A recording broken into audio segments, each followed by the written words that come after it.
Female journalists in Kabale District are being urged to embrace and prioritize climate reporting in their daily work so as to create more awareness on the effects of climate change and mitigate its effects. There is a certain layer, ozone layer, in Kabale damaged, but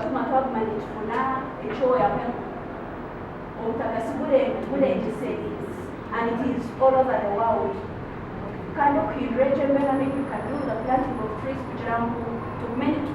The call was made by the Director for Climate Women Media Action, Heddy Arineitwe, during a training of female journalists in Kabale, which was held at King's Hotel in Kabale Municipality.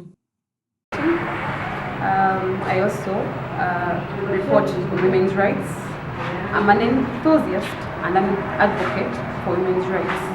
I chose to train journalists on climate change reporting, especially female journalists, because there's a space, there's a gap. Whereas we have news going around, women doing news or in the news space, there are less stories on climate change done by females. And there is a stereotype that women cannot handle science-related topics. Those stereotypes which we are here to break, which we are here to deal. She noted that she chose to train female journalists on the aspect of climate reporting to equip them with the skills on how to report impact-free on climate change. To impact or to empower female journalists to report on climate change, especially for the area of Kabale, where the community is highly agricultural community, and there's a lot happening in regards to their environment. There's a lot for them to know and opportunities for them to take on, to report on, to inform their communities, but also to grow the community to take action in regards to climate change.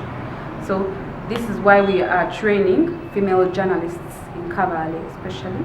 Climate Women Media Action is a project in its testing phase, being implemented in collaboration with the Deutsche Welle Akademie under the Reclaiming Spaces-ideation lab project. The project aims to empower female journalists in rural communities in Uganda to report on climate change. The Kabale District Forestry Officer Benjamin Aliyo noted that rising temperature and alterations in precipitation patterns have disrupted farming seasons, affecting crop growth, development, and yields. This, he said, has led to drought, floods, and waterlogging, affecting soil moisture and crop productivity. So changes in temperature and humidity patterns affects the distribution, abundance, and behavior of pests. Distribution, abundance, behavior, pests. Aliyo called on journalists to champion the promotion of environmental stewardship, saying that changes in temperatures and humidity patterns have increased the risk of pest infestation and disease outbreak and crop losses. Around 15th or 18th March up to 20th or 25th April, and they also come again in September. But now you don't know what happens. Even in January, we've had very, very strong rains, yet it has been over the past years, a dry period. Some of the female journalists who attended the training included Tasimine, Sarah Akamkama, and Efrin Ainembawazi, vowed to integrate climate reporting in their daily journalism work so as to create more awareness on the effects of climate change and improve on environmental conservation so as to mitigate the effects of climate change. My name is Akamkama Sarah.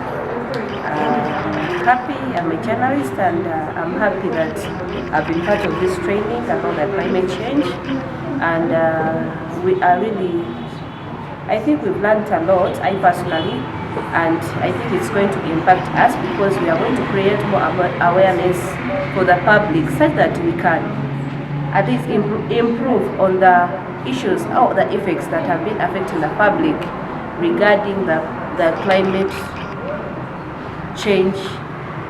My name is Heddy Arineitwe.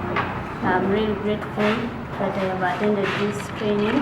I have learned a lot from this training because, well, it was empowering us female journalists to always learn how to cover climate change stories and report about it. And we've gained much, I think, for those who were attentive because they gave us a very good package. Reporting for ABK Television, I'm Daphne Ayebare.